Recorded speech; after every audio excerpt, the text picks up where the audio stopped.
Siyanibingelela nonke balaleli nani babukeli egameni lika Jesu Kristu oyinkosi nomsindisi ezimpilweni zethu. Siyanxusa kuwo wonke amagumbi amane omhlaba lapho nilalele khona ivangeli, izwi lenkosi uJesu Kristu. Siyanxusa njengokuba kunxusa uNkulunkulu emazulwini ukuba nithathe amabhayibheli enu njengamanje nilalele ivangeli lombuso wezulu lapho sishumayela ukuphenduka nokuthethelelwa kwezono nokubhabhadiswa egameni lika Jesu Kristu oyinkosi nomsindisi.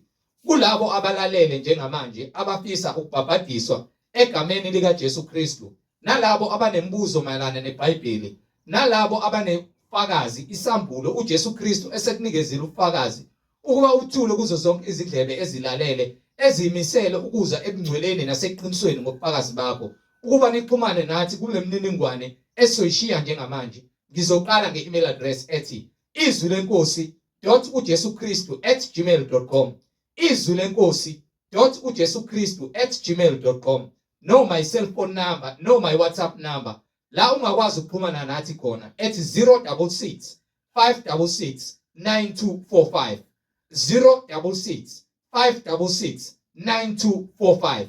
Izintshumayelo nezimfundiso zonke ziyatholakala ku-YouTube lapho ungahlala khona phansi uphethe iBhayibheli lakho ulalelisise, uhlolisise imbhalo nathi kube ngabe lokhu okuzwayo ngamadlebe akho kuyafakazelwa yini imibhalo engcwele. Ku-YouTube uzosearcha uthi izwi lenkosi uJesu Kristu, izwi lenkosi uJesu Kristu. Ungakhohlwa ukusubscribe, ungakhohlwa futhi nokupressa i-notification button ukuze ngaso sonke isikhathi uzoyithola izimfundiso ezisiholela eqinisweni nasebungcweleni. Ungakhohlwa nokusharisha ilink nabo bonke abantu obaziyo, ikakhulukazi labo ohlanganyela nabo ngaso sonke isikhathi. Manihlanganyela nithi niyamdumisa uNkulunkulu ngomoya nangeqiniso, nifakazelana ukuthi uJesu Kristu uyinkosi nomsindisi ezimpilweni zenu, ukuze wonke umuntu ahlolisise imfundiso asuke eyiholwa ukube ngabe iyafakazelwa yini imibhalo engcwele. So ku-YouTube sharisha ilink izwi lenkosi uJesu Kristu, izwi lenkosi uJesu Kristu. Ake sigobise amakhanda, sivala amehlo, sibonge ubaba wethu osezulwini nalesikhathi samanje kuseni ukuba usiphile ithuba sokuba siphile sizwe nezwi lakhe njengamanje. Baba wethu osezulwini, mangcweliswe igama lakho, umbuso wakho mawufike, intando yakho mayenziwe emhlabeni njengasezulwini. Usiphe namhlanje isinkwa sethu semihla ngemihla, usithethelele amacala ethu njengoba nathi sibathethelela abasonayo. Ungasingenise ekulingweni, kepha usindise kokubi. Malingcoliswe igama lakho kuwo wonke amadlebe azwayo Nkosi uJesu. Izwi lakho lingumlilo ovuthayo, siyacela lishise yonke imimoya engcolileyo evimba ukuba silizwe ilizwi lakho. Siyacela usoke izinhliziyo zethu namadlebe ethu ngegama lakho elihle Nkosi uJesu, ngokuba umbuso ungowakho namandla nenkazimulo, wena wedwa uyisinkwa esivela ezulwini kuze kube phakade. Amen. Balaleli nani bazalwane, yamukelani umfowethu uMhlengizondi ozobe sihola ngokwefihlakalo yembhalo ekhazimulisa inkosi uJesu Kristu yena yedwa oyinkosi nomsindisi. Sheshisani bazalwane, nithathe amabhayibheli sihambisane kule ndlela yokungcwele.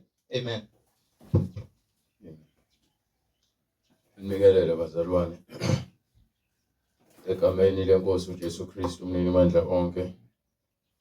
Sinokwesithula bona ubufakazi ngawe imbhalo ukuthi yinye inkosi, yinye inkolo, munye umbhabhadisi egameni lika Jesu Kristu umnini mandla onke, yena ongabonwayo kepha ukwenzile konke wabonakala. Silobe simbonga njalo uNkulunkulu ngomusa wakhe nothando lakhe olunamandla kangaka, othi bonke abafuna ukuza kuyena mabazithuntuthe. Uma ufuna ukufaka amanzi enkomishini, ukukhona phakathi, kepha ufuna ukufaka amanzi, kufanele kuqale kuchithwe amanzi lokho phakathi enkomishini ukuze uhlanzwe inkomishi bese kufakwa amanzi. Khona lowo ozophuza aphuze ngenkomishi ehlanzekileyo egcwele amanzi. uNkulunkulu usifica sifana nenkomishi engcolile, sigcwele ukona okuningi, afike ngezwi lakhe elizosikhuculula insila yokungcola kwethu, ngoba ufuna ukufaka uthando lwakhe ezinhliziyweni zethu, bese sikwazi ukuthi sibe yilamanzi awafunayo angawaphuza. Lokho kumfanekiso, njengoba uJesu ethi uyiphunga elimnandi kuBaba, umhlatshelo omnandi, okusho ukuthi isenzo esihle ukuqhelelana nobubi. Lezo zinto lezo zikwenza ube umuntu omuhle kuNkulunkulu, ukuba wena upheleliswe othandweni lakhe. So uma uJohane uMbhapatisi ethi izintaba ziyakwehliswa bese kuthi imigaxa noma imifudlana bese igcwaliswe ngolimi oluqondile, uthi laba abaphakeme abayizintaba bayokwehliswa, bese kuthi laba abaphansi baphakamiswe bayizigodi bayogcwaliswa bona, bagcwaliswa uNkulunkulu. uNkulunkulu ufuna abantu abazithobile nabantu abathobekile. uNkulunkulu ufuna abantu abazinikele kuye ukuze naye azinikele kubona. uNkulunkulu uthanda abantu bonke emhlabeni, kepha uthokozile kakhulu ngalabo abenza intando yakhe. uNkulunkulu akathokoziswa ukuthi sithi njalo siye esontweni, uthokoziswa ukuthi ngabe imiyalelo yakhe siyayigcina yini na. Ngoba uma singayigcini imiyalelo kaNkulunkulu noma sithi siyamthanda, kunembhalo efakazayo ukuthi abantu bangithanda ngezindebe nangemlomo, kepha izinhliziyo zabo zikude. Bavuma ukuthi bayamazi uNkulunkulu, kepha ngemisebenzi emihle abasizi ngalutho, bengabanyanyekayo. Kusho iBhayibheli ekuyilona elicacisayo ukuthi uNkulunkulu ufuna abantu abaphila izwi lakhe. Yabo Moses ukhuluma nomuntu uthi uyamchazela ngendlela yokukholwa, athi nami ngiyakholwa ngendlela yami. Ayikho indlela yakho ekukholweni. Angikwazi ukumala ngishumayela indlela yami. Phela kuba kunjalo ngabe nobani ushumayela indlela yakhe, njengoba abantu basezweni benza indlela zabo. La eBhayibhelini uthi uJesu mina ngiyindlela neqiniso nokuphila. So wonke umuntu othi ufuna ukuza kuNkulunkulu noma othi uyakholwa fanele akholwe kuJesu kuqala. Uma uthi uyakholwa fanele uhambe kuJesu okuyena okuholela ezulwini. Ngaphandle kwaJesu ngeke uzungene ezulwini. Lena ke imiyalezo lo enguthumelayo, nguthumela kumageja uqobo lwakhe. Mageja, umprofeti mageja. Umprofeti wamanga mageja, udlala ngabantu abakhohlisa. Omageja basebenzela isigodlo sikaSathane, be-altare likaSathane, bayanikela kuSathane ngayo yonke indlela nenkohliso. Ngizokuvezela ngeBhayibheli ukuthi why umageja engumprofeti wamanga, lezinto azikhulumayo. Uma ekhuluma nabantu ubhizi, bayathanda abantu ukuba befuna ukuxoxa abantu ebungcweleni noma abantu abangakholwa befuna bakholelwe kulezi zinto abazidayisayo. Ukuba uma asidayisa ivangeli, understand, imicrophone yakho akazikwenzakala ngikubhekisela kwena. Asidayisa ivangeli lamahala, you understand? Yalishumela ivangeli. The reason why labantu abangakholwayo befuna ukudayisa imikhiqizo yabo besebenzisa yeke manje right, besebenzisa iBhayibheli ukuze bakwazi ukususa abantu kuJesu. uSathane ubanika amandla ukuthi bakwazi ukuthi badidise abantu ukuthi bangathembeli uNkulunkulu, bese bethathe izinto abangazisebenzisa eBhayibhelini bazitshela abantu ezingenawo amandla lezo zinto zabo ngokuba zintanta emoyeni, yabo. Mawukuthi wena uthi abantu bakithi abangasekho bayaphila bafana nezingelosi, usho umageja. Ngifuna iBhayibheli lakho, ngifuna futhi nobufakazi bakho ngencwadi yakho oyayifundiswa ngifuna nje iBhayibheli lakho kepha uma ukhuluma ngomlomo ngoba naku ufuna ukudayisa amanzi la wadayisayo ukuba uyakhumbula sike ebhulwa simbona lapha ukuthi ekhulekela ngamanzi ekhulekela ibani inkosazana yasemanzini inkosazana yasemanzini uSathane namademon akhe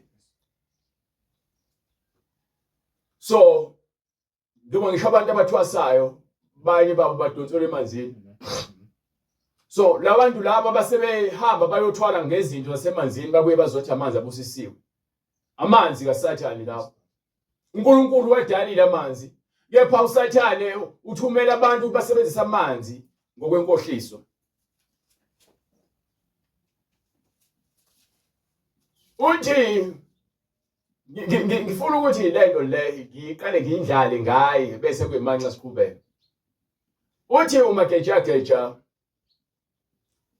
nathi thina esikholwa iBhayibheli siyakholelwa kubantu abangasekho glory to God yabona ungazi efana ungaboni mokuthi waye esontweni washeshe waphuma wasubuka ukuthi ayikho imali lapha ya ayimfune enye indlela yokwenza imali wasubona ukuthi mase uzenze umprofeti wesintu wena ungazuza kangcono so behlangene nabantu bakhe bekhuluma bayayithanda futhi abantu lento le ngoba ufica beyiposta ku TikTok nakuma status abo ku WhatsApp be posta umageja ngoba iyahambisana nabo ukuthi hayi asikwazi ukulahla abantu bangasekho wawungele kahle lemhlabeni babwakho kuzalile wakulahla abe sikhohlakele thina babwakho wazalisa uma wakho wabaleka uma wakho naye wakushiya nogogo wahamba wayohlala edolobheni emva kwaloko mesefile useyidluzelihle ekulahlele emhlabeni wena manje wophila impilo lemhlabeni so ulahla abantu bakini mawuthi uphilela uNkulunkulu okudalile ulahla abantu bakini yabona uSathane yakwazi ukufaka umgqengqenqe nomsangane ekhanda lomuntu umuntu aphambanelwe ingqondo ezitshela ukuthi uhlakaniphile aphenduka isiwula akhona yodwa incwadi eBhayibhelini ethi angibiza umuntu ongasekho mina noma ke amaJuda ayenonkulu ayinokhokho baba bayabuthandaza kubona ebahlabele mnamanga ungathi mesifunda iBhayibheli kuveza ubufakazi ukuthi kwakukhona uAbraham wayekhonza uNkulunkulu akashongo eBhayibhelini ukuthi thina masikhonze uAbraham siyamazi ukuthi uAbraham wayekhonza uNkulunkulu odala amazulu nomhlaba so nathi sibiza uNkulunkulu kaAbraham asibiza uAbraham sikhuleke kuyena cha nope mina nginguNkulunkulu kaAbraham mina nginguNkulunkulu kaAbraham uNkulunkulu kaIsaka noNkulunkulu kaIsaka uNkulunkulu kaJakobe noNkulunkulu kaJakobe akasiyo uNkulunkulu wabafileyo akayena uNkulunkulu wabafileyo kodwa owabaphilayo so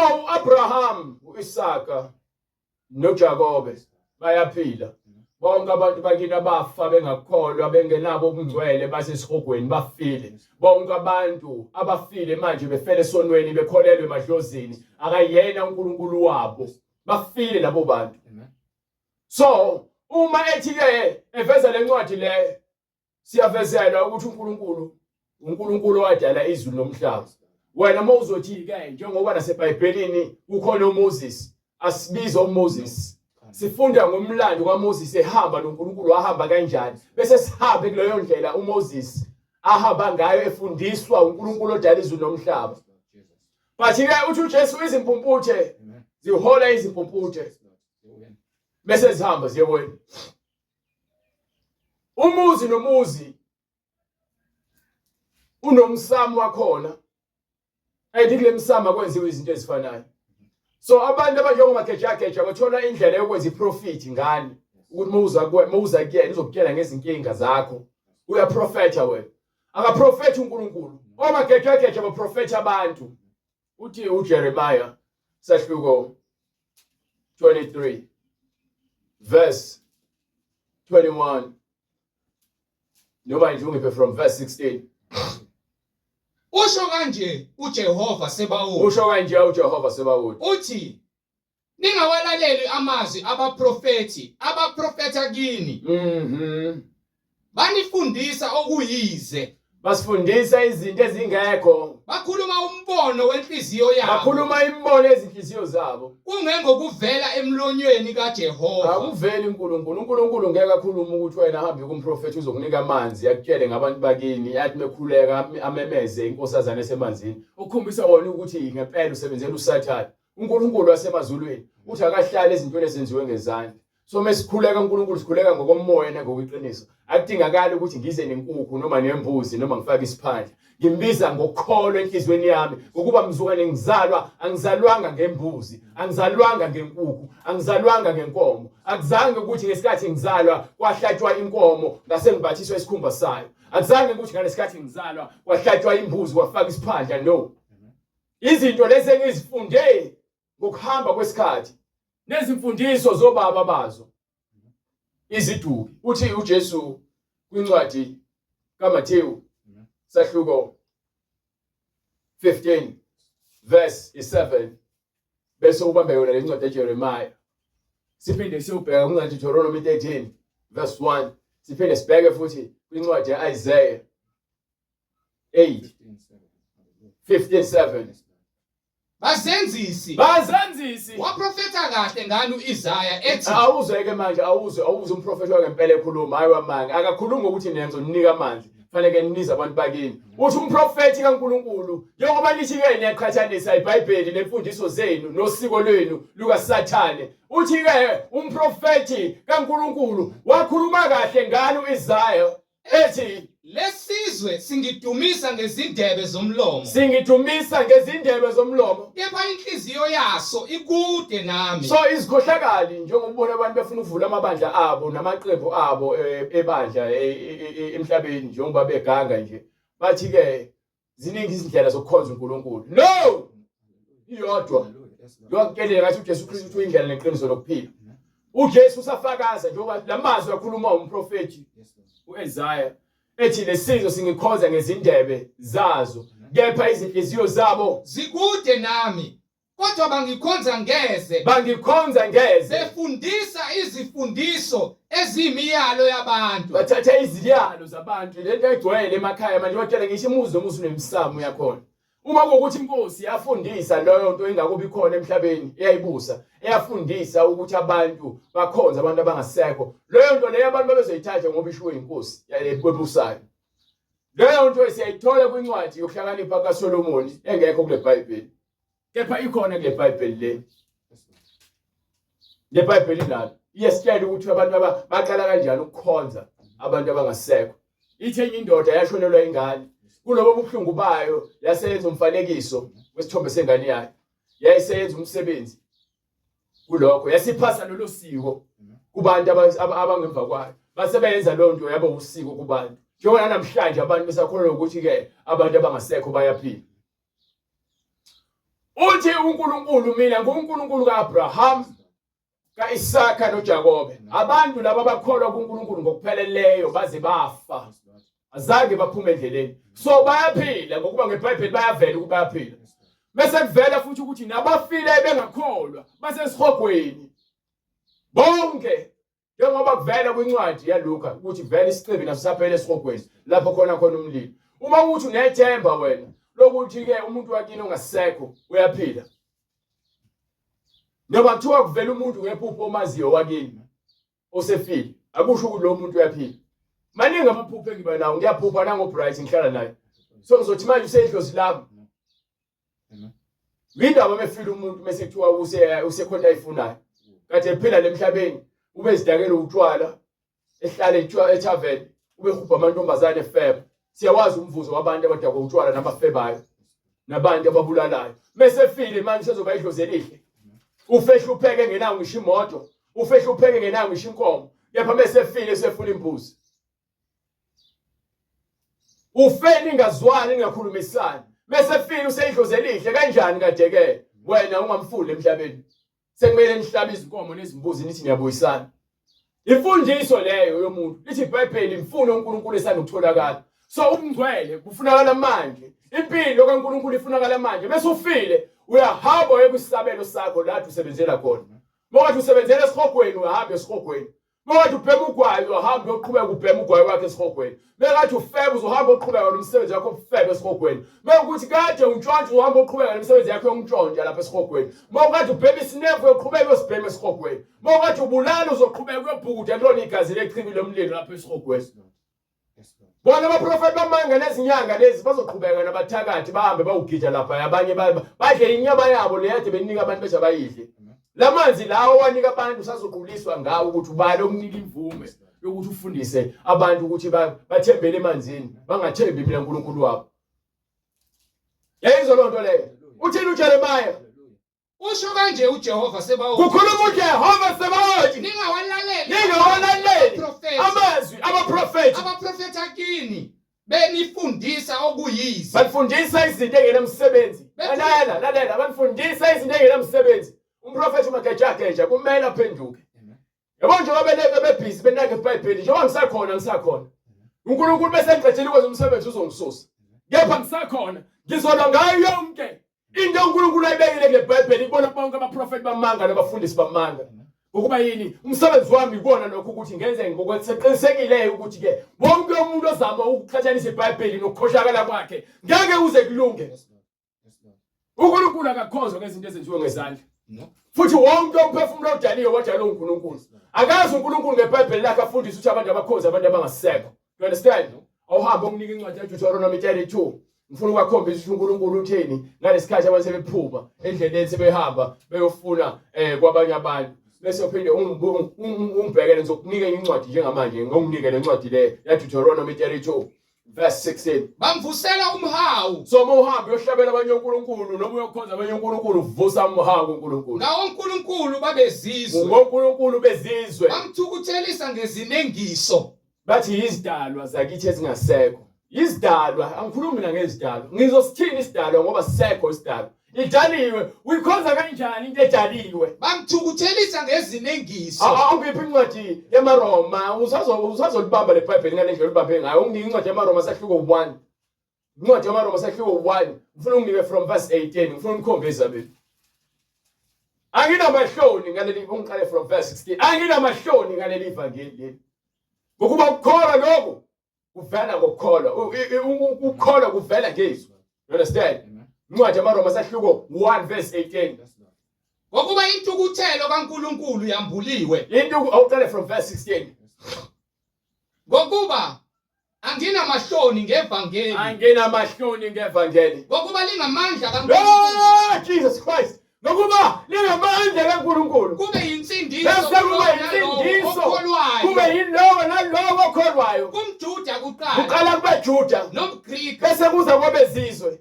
Ngokuba ukulunga kukaNkulunkulu kwambulwa kulo vela ekukholweni uyisa ekukholweni uya ekukholweni njengokulotshiweyo njengokuba kubhalwe phansi kuthiwani olungileyo uza kuphila ngokukholwa. Olungileyo uphila ngokukholwa.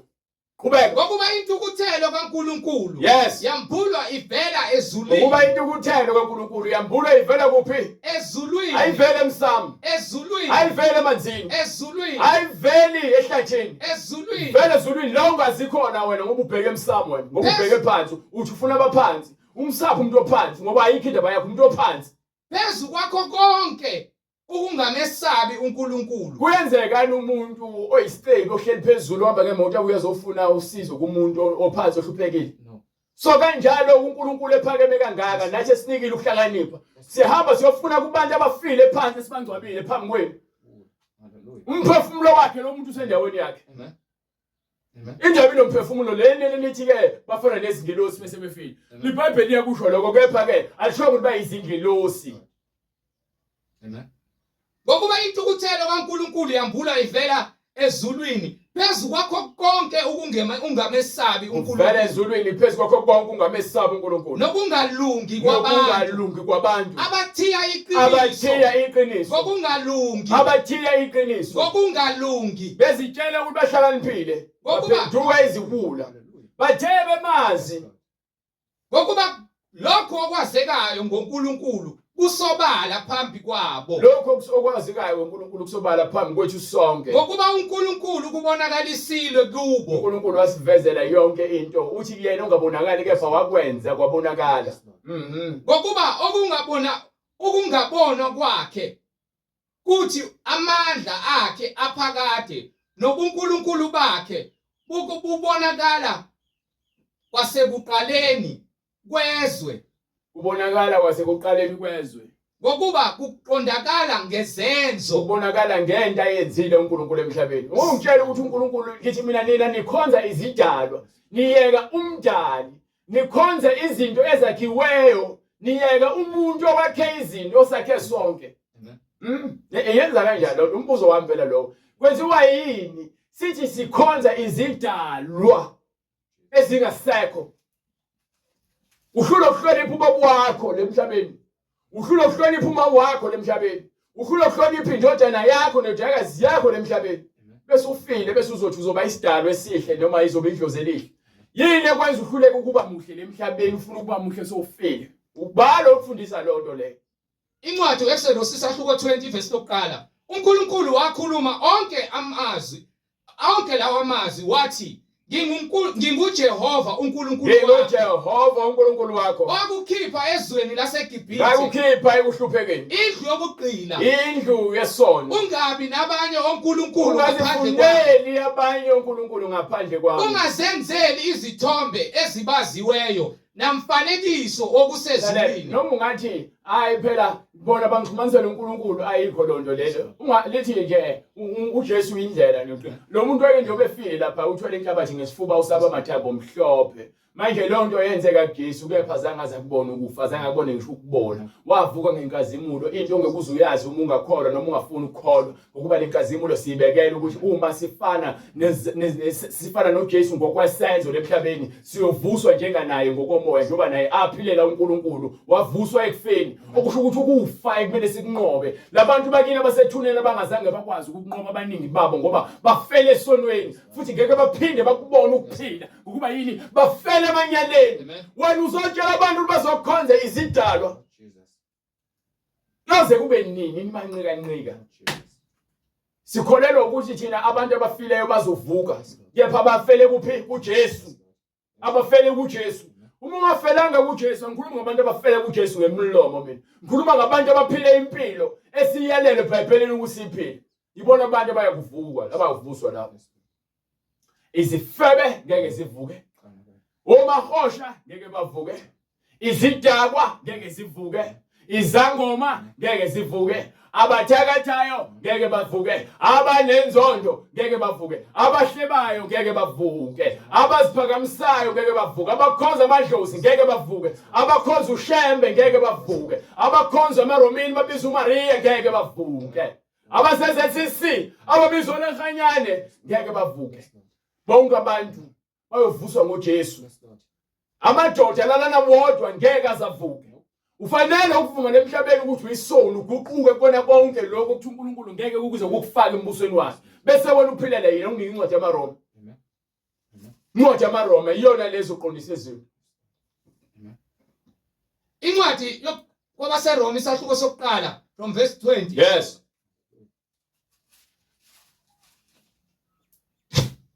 Ngokuba ukubonakalisile kubo.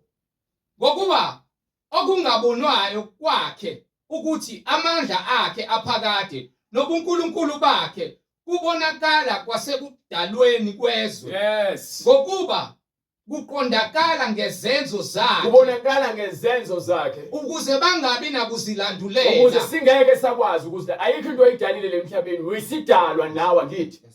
Uthi uNkulunkulu wayenza yonke into yaphelele. Bese athi ke uNkulunkulu wamenza umuntu waqonda. Kepha umuntu wazifunela amacebo akhe. Umuntu uzifunela izinto zakhe, akafuni lokho okufuna uNkulunkulu. uNkulunkulu usinike into eyodwa, izwi. Izwi kuphela. So omagejegeje bathembisa abantu imfundiso ebathembisa ingcebo emhlabeni ukuhlupheka ukuthi nina nibona lihlupheka nje ingenxa ukuthi nilahla abantu bakini. Ayikho lonto leyo. Ubhaliwe eBhayibhelini uJesu uthi abahluphekile nabo njalo. Kubhalwe eBhayibhelini. aphinde athi uNkulunkulu mekhuluma abantwana baka-Israyeli kwincwadi kaDuteronomy athi-ke kwehlezi bekhona abantu abahluphekile uma umfowenu eboleka mboleke. Uma wena utshalile masovuna ungavuni yonke into kufanele kube khona abantu abahluphekayo ezweni abazofika bazodla lapho bazokhothuluza lokho kusehla ngokuba abantu abahluphekayo bohlezi bekhona emhlabeni. Angikwazi ukuguqula lokho ngithi mina sonke kufanele sibe yicebi emhlabeni ngoba naku ngifuna ukudayisa imikhiqizo yami ezokwenza ukuthi abantu babe nethemba ukuthi besebenzisa imikhiqizo le bayezulwini. Lalela noma bazoceba lalela le ndaba le yensindiso abantu abafuna ukuphila uNkulunkulu abazokwaneliswa yilokho abanakho njengoba ethi umbhalo ke aneliswa yilokho nakho akushiwo ukuthi vele uhlale phansi ungasebenzi ufanele ukusebenza. Inkinga thina abantu siyahala kakhulu sithanda izinto so lokho kwenza ukuthi uSathane asebenzise abaprofeti bamanga ukuze basithembise ingcebo silandele imikhiqizo yabo abayidayisayo.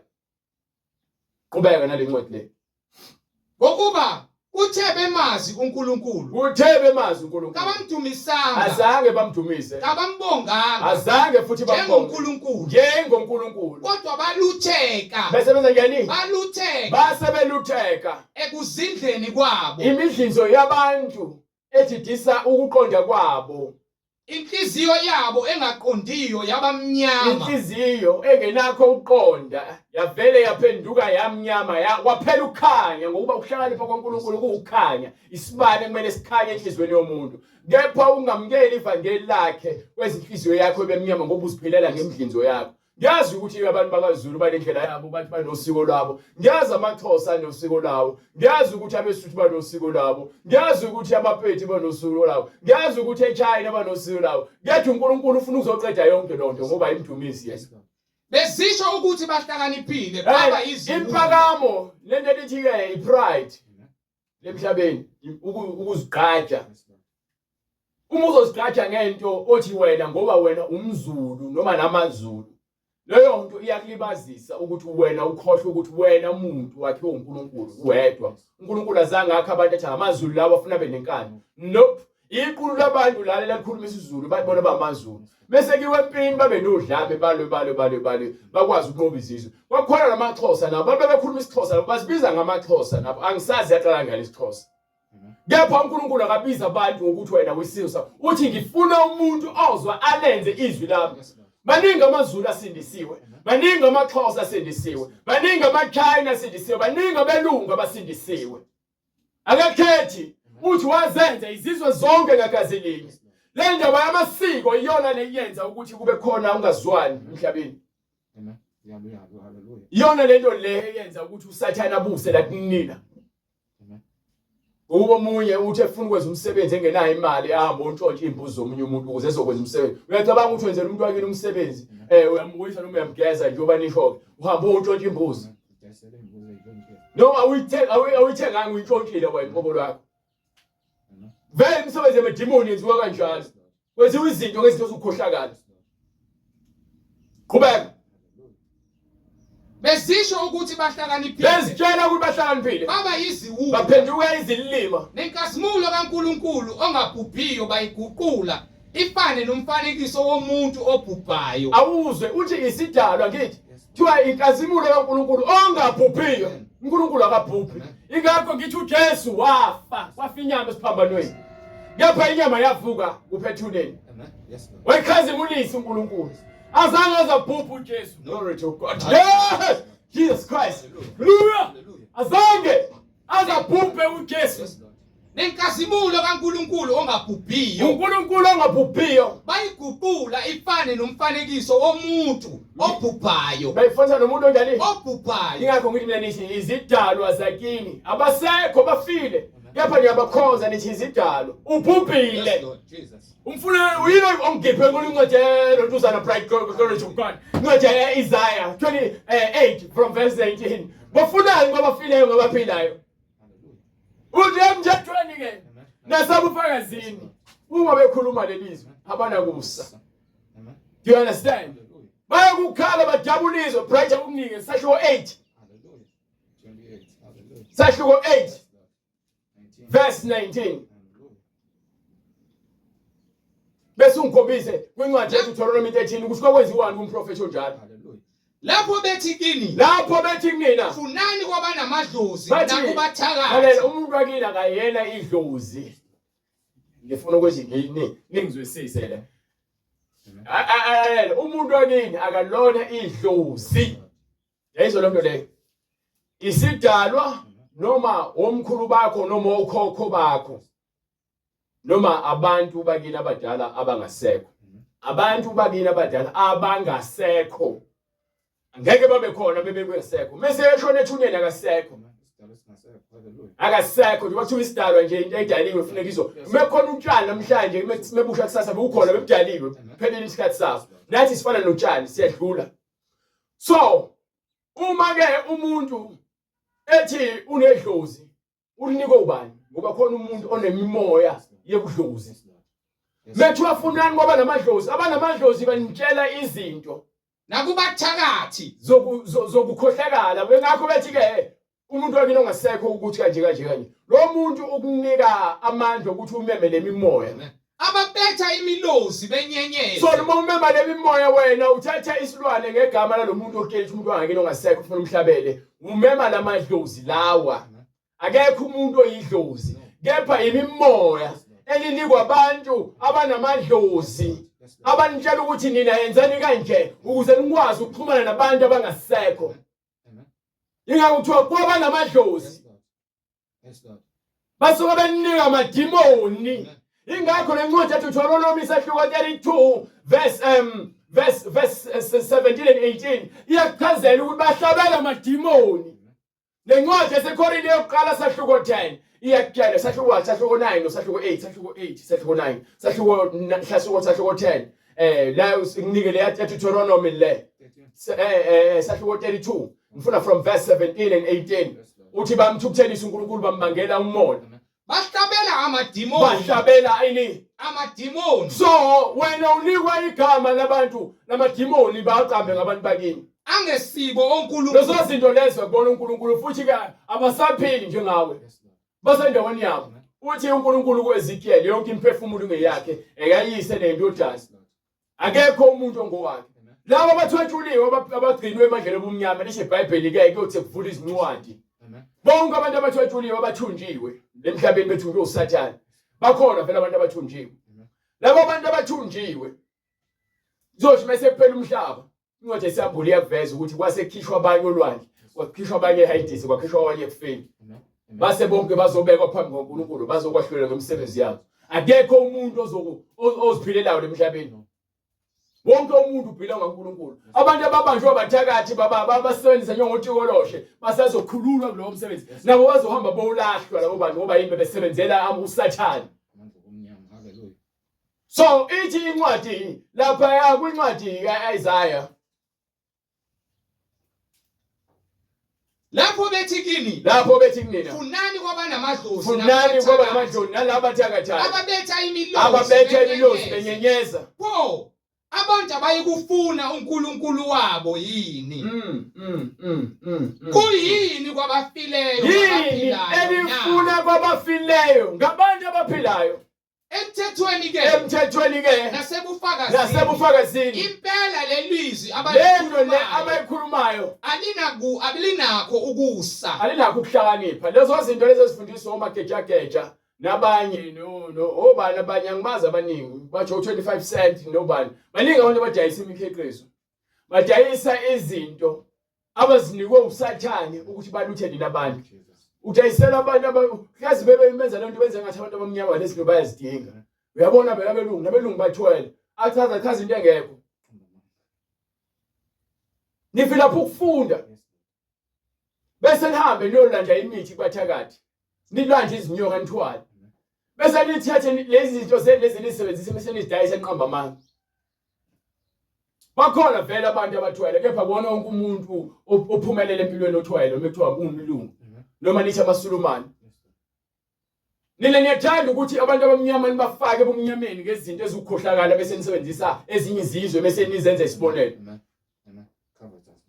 ukhala lokho njengoba lisho ngeBhayibheli angikwazi ukuyofuna umuntu ongasekho mina akekho umuntu wakini osethiwa ke useyingilosi noma uyidlozi omagejageja badlala ngani baprofeta amanga kunini lento abayikhulumayo ayinakho ukusa awuthi uveze lapha kwincwadi yalontuzana ya Deuteronomy 13 before ekuyona iphinde futhi ngigcwalise ngale ncwadi khona bezozwa kahle ngifuna naye umwagejageja ayizwisise kahle le ndaba le ilapha ya kwincwadi yabaseRoma yaseKorinte bokuqala sahluko 10 kusukela kuverse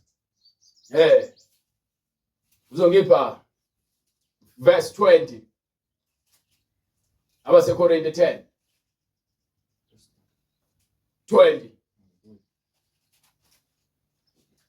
Kepha uIsaya unesibindi sokuthi incwadi yaIsaya yaseKorinte leyo incwadi yaseKorinte yokuqala sahluko 1 sahluko 10 verse 20 kodwa ngithi lokho okuhlatshwa ngabezizwe lokho okuhlatshwayo abantu abangakholwayo bakuhlabela amadimoni uma uhlabela egameni likagogo wakho ongasekho bakuhlabela ini amadimoni mawuhlaba uthi uhlabela ukubuyisa umkhulu wakho bakuhlabela amadimoni mawuhlaba uthi uyayugeza umuntu ongasekho bakuhlabela amadimoni mawuhlaba uthi wenza umsebenzi wabantu abadala bakuhlabela amadimoni ungacasuka uze ubeke umKristu yabo njengoba umKristu angithembele kwinto ephathekayo ngithembele kulelizwe ngiphila mahala kulomhlaba lo kumele ngisebenze ngikhokhe intela njengabo bonke abantu kumele nami ngithexwe kumele ngisebenze njengabo bonke abantu bathi akusho lokuthi fanele ngidayise umphefumulo wami ngenxa ukuthi ngifuna ukuthi ngizuze imali uthi kuyakusiza ngani ukuzuzwa ize lonke lahlekele ukuphila kwakho yini yokuyinikela ukuhlenga umphefumulo wakho yini ongayinikela ukuhlenga umphefumulo wakho ukhona namhlanje kusasa ukho uzofa noma ngabe ubani noma isiqebi kangakanani uzofa hayi uzofa bakuhlabela amadimoni kabakuhlabeli amadimoni abamhlabela uNkulunkulu abamhlabela uNkulunkulu kepha angithanda ukuba nibe nenhlanganyelo namadimoni so mawuthi uyathwasa wena ubizwe imoya kaSathane yokubambela yokufakela yabona eBhayibhelini lavela abantu ababele imoya onginika incwadi yeDeuteronomy bese uphinde ubambe incwadi asiqala lapha kuLeviticus ngifuna ukukhombisa ukuthi ngomthetho kaNkulunkulu ngokudala kwakuthiwani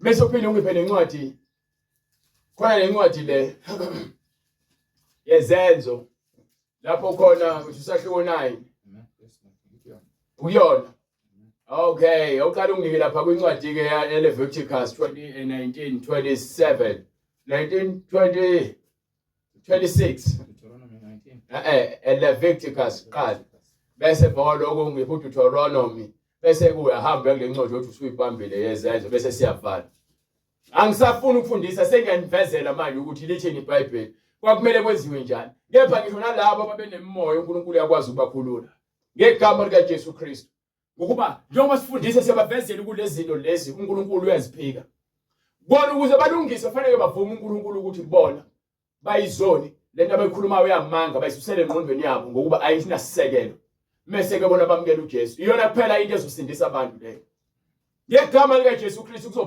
kuzophuma yonke lemoya le uSathane azama ukuyitshala nibophe ngayo isigodlo sobumnyama 19:26 right come on aniyukudla lutho olunegazi kuthiwa ukudla okunegazi angithi ke labantu abathwasayo kuthiwa abatheli bachelwa ngegazi lezilwane bakuthiwa abanye bayaliphuza kuthiwa akuvumelekile ukuthi udle into enegazi ningenzi imilingo ningayenzi ini imilingo ningayenzi umuntu owenza imilingo usebenzela uSathane ngokukhohlisa abantu ningahloli imihlola singahloli futhi imihlola abantu abenza isibonakaliso lezi ezingafanele akufanele bazenze ungiphe ukusukela kulontuzana ku-verse 28 aniyukuzigcaba imizimba yenu futhi ningayigcabi imizimba yenu ngenxa yabantu abafileyo ningazilobi amabala ningawadwebi futhi amathathu ningadwebi imidwebe emzimbeni wenu nginguJehova ngokuba uNkulunkulu ukhulumile Qhubeka. awuyikuhlambalaza indodakazi Awuyufebisa ingane yakho uyigqokise kwamahosha noma uyenze unikele. isifebe Unikele ngayo kubafana ingane yakho uthi ufuna ukwenza imali ngayo. funa izwe lehlele ngobufebe Ngoba izwe liyakungcola ngaleso senzo lezo. Abazali abaningi ingane zabo bazinikela kubafana ngoba nakubafana abashayela izimoto amapolo, bashayela izimoto ezithize, basebenza ezinkampanini ezithize. Akana ndaba ingane yakho ukuthi ilalwe ezilong lo umfana lo kuphela kwenyanga afaka imali egrosa. Iyona into alendaba nayo. Ingakho begqokisa ingane zabo noma kanjani. Bazenza omahosha ingakho izwe ligcwele ubufebe.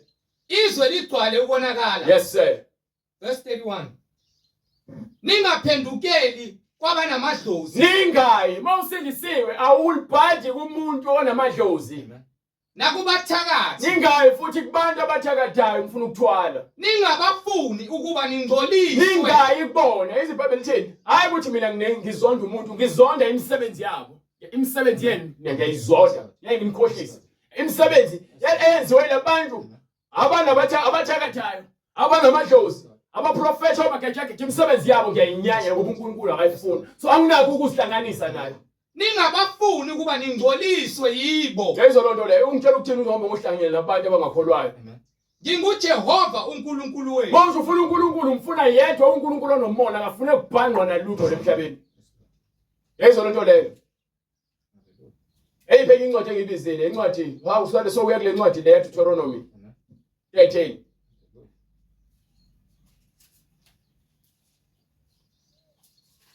verse 1.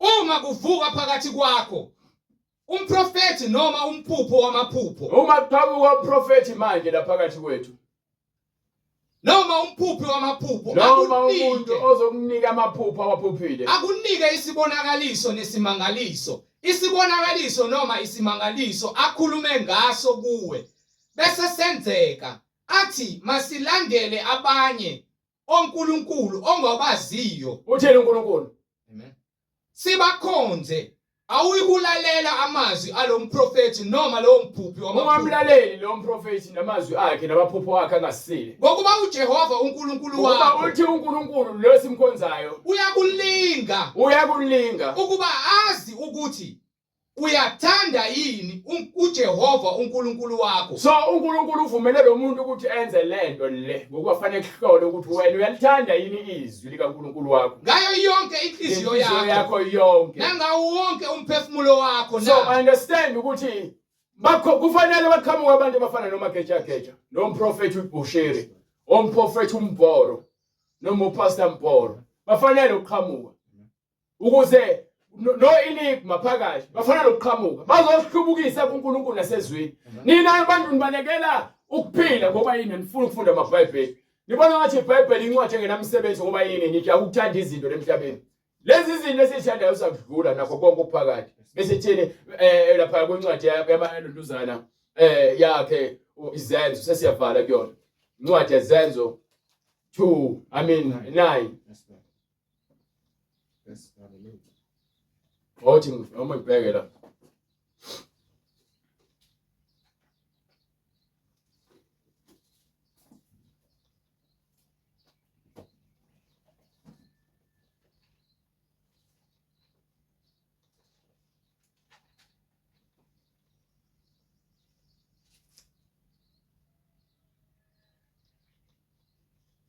okay ongiphe u9 noma u8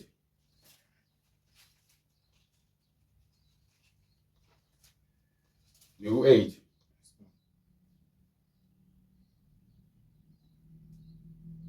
no oh yeah ni u8 so verse 14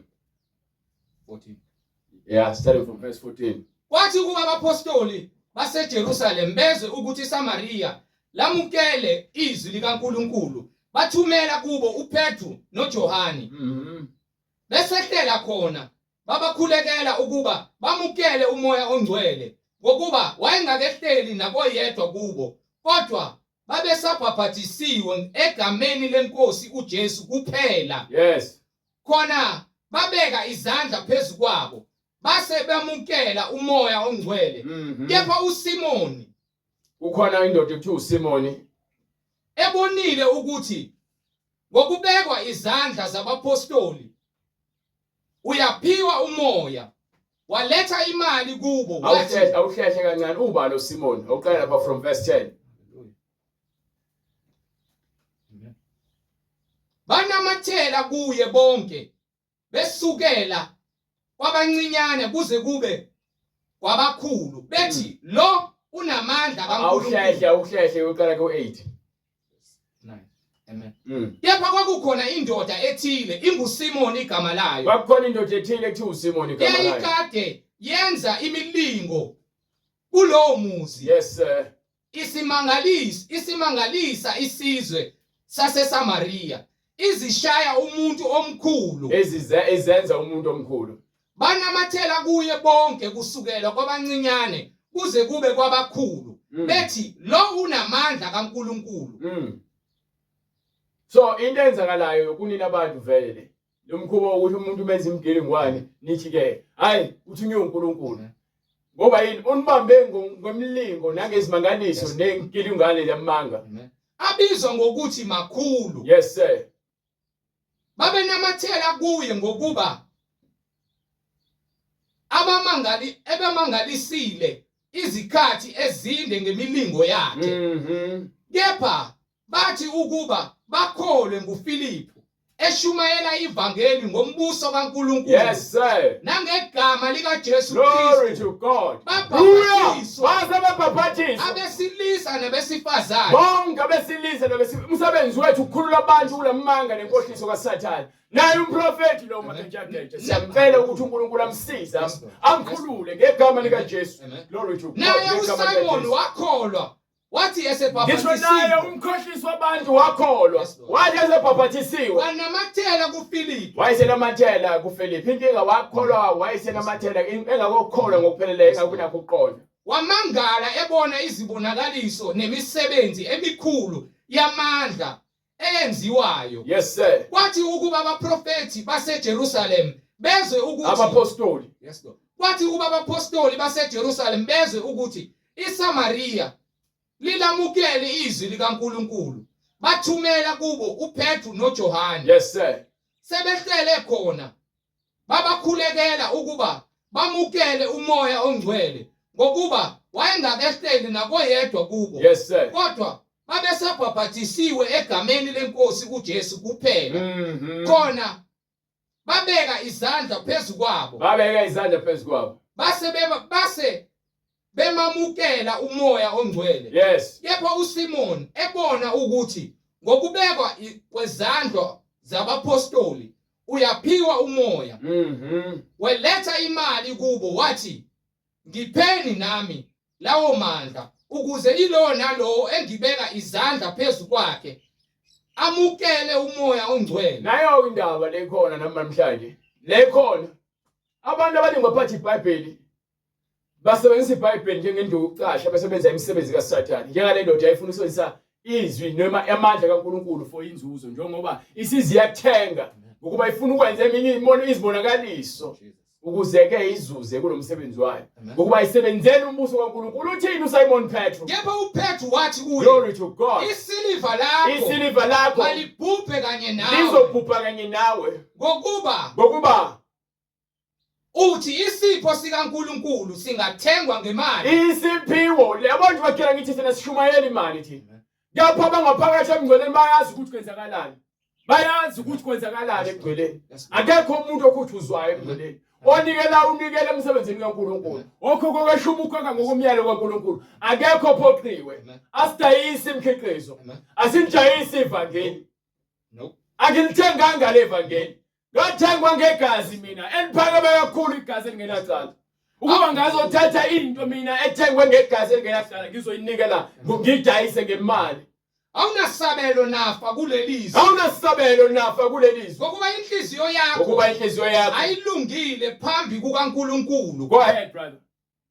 Ngakho ke phenduka kulobu bubi bakho. Shiya indlela yobubi unxuse enkosini ucele uNkulunkulu ingabe ungathethelelwa ungabe ungathethelelwa kulamacala akho wenzayo amacala siyawenza sifanele ukuthethelelwa umusa nengalo kaNkulunkulu lulile ithi iBhayibheli mfundeni imali isanokutholakala uma ungamfundi mhlawumbe unenkinga nami ucathi mhlawumbe ngifuna udumo ngawe angina ndaba mina ngiphilela uJesu ungithumile manje ngitshela abantu ukuthi uJesu ukhona nawe umprofeti uMakajagethe ngiyakutshela uJesu ukhona nijalo abafundisi abanisabayo ngoba nabo befuna ukuthi ke nebe bangani nabo nomhlaba ethi hayi ungamsukeli angina ndaba namuntu mina ma wrong eBhayibheli hayi ngami uba ngiyangami nami mhlawumbe ngabe ngiyakulandela ukuba ngizange ngimazi uJesu ngabe mhlawumbe nami ngomunye olandela abaprofeti bamanga kepha uJesu yena wazabhula inkosi Jesu Kristu haleluya asisatshizwa ubuso babantu sibiza abantu abumnyameni ukuthi uNkulunkulu abakhiphe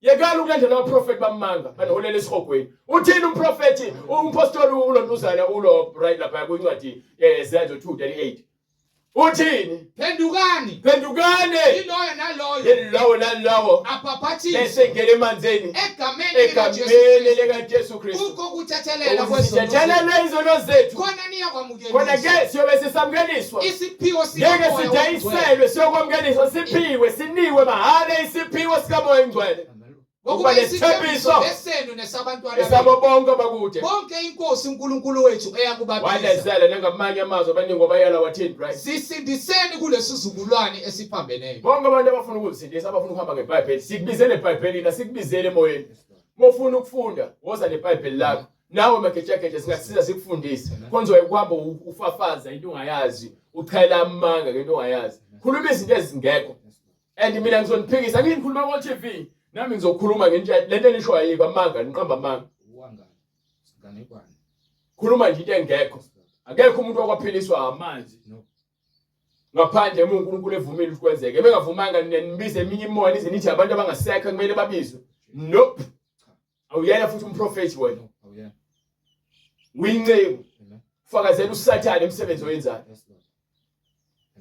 Jesu Kristu inkosi bonke abantu abafuna ukubhabhadiswa egameni lika Jesu Kristu baza kusithile kuleniningwane le oyibonayo abafuna ukubhabhadiswa baphile impilo yomngcwele njengoba iBhayibheli lisho lalela siphile ezikhathini zokugcina labaprofeti ngeke baphele uma bengaphenduki nizoyana besihogweni mani balandela understand ukuthi siphile ezikhathini zokugcina baphumile uSathane uthumela abaprofeti baningi bamanga ukuthi bazonikhohlisa nizodukiswa lonke ibandla lika Kristu lithi ke uma kwenzeka nalabo bakhethiweyo kepha ngenxa lozuzinsuku lezo ngisho insuku zabo ziyakuncishiswa uma ufuna ukuphila phakade thatha izwi uze kuJesu Jesu Kristu inkosi uma ufuna ukubhabhadiswa uza kusinika iphone call noma imessage ka WhatsApp noma email address lokho kubonayo ku TV uNkulunkulu uzakuyenza indlela yokuthi wena ubhabhadiswe egameni lika Jesu Kristu bese uqala uphile indlela yokungcwele ugeze zonke izono uphile impilo engcwele ulandele imfundiso ephilileyo uswane neBhayibheli lakho ukuze uSathane engezuyithola indawo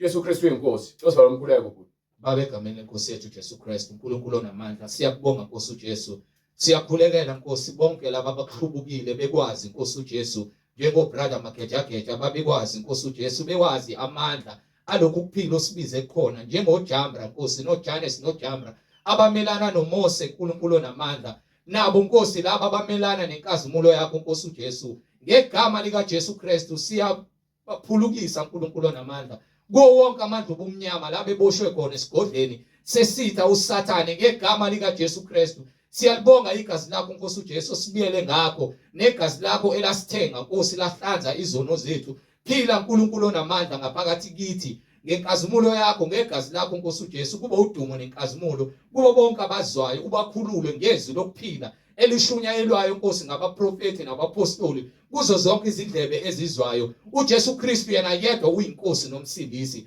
thatha udumo nenkazimulo uNkulunkulu wethu wena ohlezi esikaleni sakho sobukhosi ngakho konke oyikho egameni lenkosi uJesu Kristu manje naphakade amen.